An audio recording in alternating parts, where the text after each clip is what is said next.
Okay, everybody, how y'all doing today? My final outtake on the Radeon RX 6500XT. You got some positive sides about it, and you got some negative sides about it. For my subscribers such as Paul Hardware, Tech Testers, Gamer Nexus, and Hardware Unbox.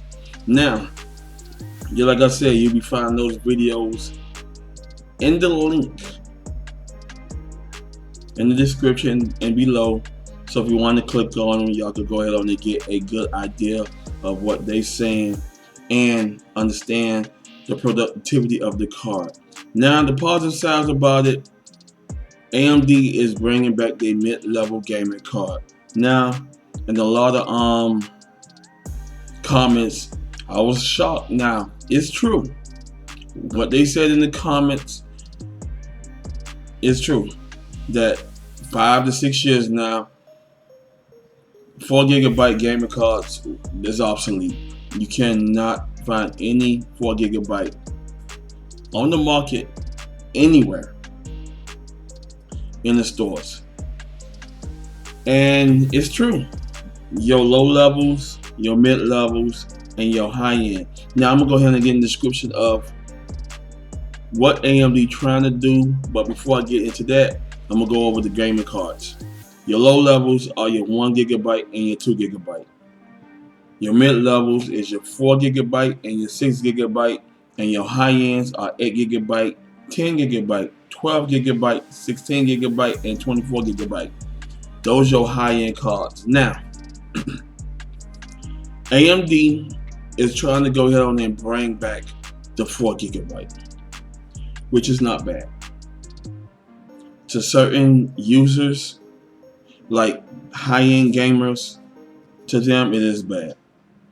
The negative sides about it is that with this gaming card here, the RX 6500XT, it only compatible with PCIe 4.0 4 lanes, and it needs to be put on the higher end motherboards, such as your B550s and your Z690s and your Z590 motherboards that have PCIe Gen 4 4 lanes only. That's the downside about it. So when you connect it to a PCIe 3.0 8 lanes, you're not going to get the full bandwidth of this GPU like you want to get as a PCIe 16 lanes, etc. Enough said. With this gaming card here, you can only play basic to mid-level games on it. So like if a person have the a B550 motherboard with the Ryzen 9 3950X or the Ryzen 7 3800X, or the high-end stuff, the Ryzen 5 5600, 5700, and the 5900, that motherboard will work with this card. If you got older motherboards, you can connect it to it. It is backwards compatible, but you're not gonna get the full bandwidth from the graphic card. That's the downside of it. Now, the good side of it, for basic level gamers, just like I said, this graphic card is good for me because I'm a basic level gamer. Basic level gamers are, if we want to know, is people who play basic games at minimum settings to 1080p. Some basic games, it already come at minimum settings, so you don't have to really do nothing for the graphic card. Basic games like gamers are like people who play Fortnite, Minecraft, Warframe,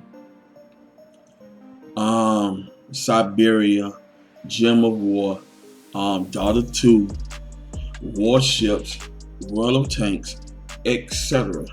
Those type kind of games that don't require you to render that much from the GPU, this GPU, and not CPU hungry. A lot of games that extreme gamers play today requires 8 GB or better.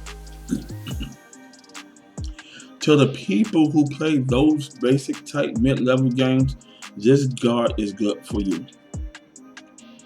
For the people that play high-end games such as New World and all the latest high-end games that comes out today, this graphic card is not for you. Now, a lot of people have great setups such as 4 monitors, etc. at 1440p. Yes, those are your high-end, your 8 GB, 10 GB, 16 GB, 12 GB, etc. that can handle that 1440p or better. This graphic card is only set at 1080p 60 Hz. AMD kind of like psyched it up, trying to say, oh, well, you could go ahead and play with certain 1440p monitors. Negative. When you put it at 1440p, your frame per second rate start dropping in the lower 60s to lower 50s, which becomes bad. And I know a lot of gamers like their graphics crisp. This graphic card only give you medium crisp graphic at 60 Hz only. So if you're only a 27-inch, 60 Hz monitor, or a 32-inch like I am, 60 Hz monitor, then the RX 6500XT is good for you, and me as well.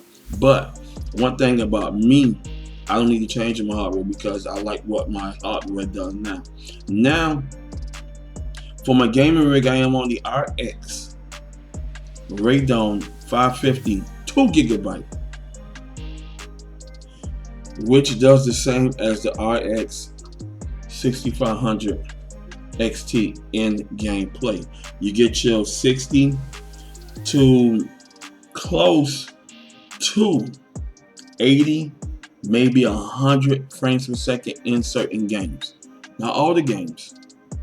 Like right now, if I went here and throw New World or Outriders or Redemption 2, I'm gonna go ahead and get some sluggish frame per second rates. But for basic gameplay like Warframe that don't require a lot from your GPU nor your CPU, then the RX 6500 XT is good for you. That's the thing y'all need to realize about that. Would I recommend this for certain gamers to buy it, basic gamers or a basic PC user? Yes, I would. If you're on a dual channel monitor hookup, because it only got 2 ports, it has your HDMI and your DVI. That's it. Your display port. That's it. No DVI, my bad. Only your HDMI and your display port 1.4 and your HDMI 2.1. That's it. You cannot go no higher than that. You cannot connect no extra monitors. It's only 2 monitors. Now with my Radeon RX 550, I can collect 3 monitors that have a DVI, a HDMI, and a display port 1.4, HDMI 2.0, and my DVI hookup. That's the downside about the RX 6500 XT. You can only connect 2 monitors. Then a lot of gaming cards you can connect 4 to 8 monitors, etc. If you're going dual link graphic cards, like we got 2 RTX 3080s, yeah, you can connect as much monitors as you like to it. Overall, with this RX 6500 XT mid-level gaming, which AMD is trying to bring back the mid-levels, so the crypto miners won't buy them all up because it's not fast enough to go ahead and chip away at the coins that crypto miners needed to do. Will I recommend this graphic card? Yes, for basic PC users and basic gamers. That's it. If you're a high-end gamer stay away from this graphic card and focus on more of your 8 GB to your 24 GB. Now on the 27th of this month, the RTX 3050 8 GB card comes out. That would be a good card for high-end gaming because it's 8 GB of VRAM. It's supposed to be better than the 1650 mid-level gaming card, which the 1650 is a 6 GB graphic card, and you got your 4 GB graphic card. So yes, which the 4 GB don't exist no more on the market now. So that's one thing AMD trying to do, is give PC users and gamers something more to add to their hardware. Instead of sitting down, you done bought your parts and you ain't got no GPU to connect to it. For basic gamers, this card is recommended for you only, and basic PC users. If you want to build the system with this card here and you want to watch Hulu, Netflix, or just browse the internet, then the RTX 6500 XT is for you. If you like to play your Road Company, Fortnite, Warframe, Tomb Raider, first one, the first Tomb Raider that came out, games like that, you can play with the RTX. Correction, the RX 6500 XT. My bad, viewers. Other than that, this is what the graphic card is. It's a basic mid-level graphic card. Mid levels are 4 GB to 6 GB. High level is 8 GB on up. And of course, there's no more low levels.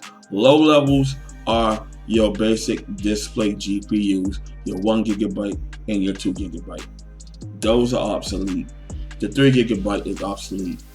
AMD trying to make it come with the 4 GB. Did they do a good job? A lot of people say yes. A lot of people say no. So you got like 60-40, 70-30. 70% say yes. No, correction. 70% say no. They should have left this card alone. 30% say you give me something to add on that I can play my Minecraft or any other games besides those high-end rendering games like New World, Hana, Outriders, Red Redemption, Call of Duty, etc. Warzone, I mean those games there. Warzone, yeah. You're gonna need a more high-end, powerful system because some of them games are GPU and CPU bound. That requires both to push the game at its fullest. The RX 6500 is just your basic mid-level game. It is what it is, and if you like the graphic card, go get it. Certain, if they are in Micro Center, because right now Newegg is out. Some of them are at $199.99 at MSRP. Some of them is not at MSRP. Some of them are $219. Some of them are $230. But it is what it is. You got your basic mid-level gaming card that AMD is trying to bring back. Y'all go ahead and post your comments below. Did AMD do the right thing to bring a 4 GB mid-level gaming card back, or should they just left this shit alone and just focus on make more of the RX 6000 series? I would have to go ahead and see them make more of the RX 5000 series because I think that was a good line as well too. Y'all go ahead and post your comments below. Let me know, should AMD should just left this alone, or what this is a good idea for them to bring the 4 GB mid-level gaming card back to start. Alrighty, thank y'all for watching. Hit the like button on the way out if you like this video. I'll see y'all in the next one. Peace.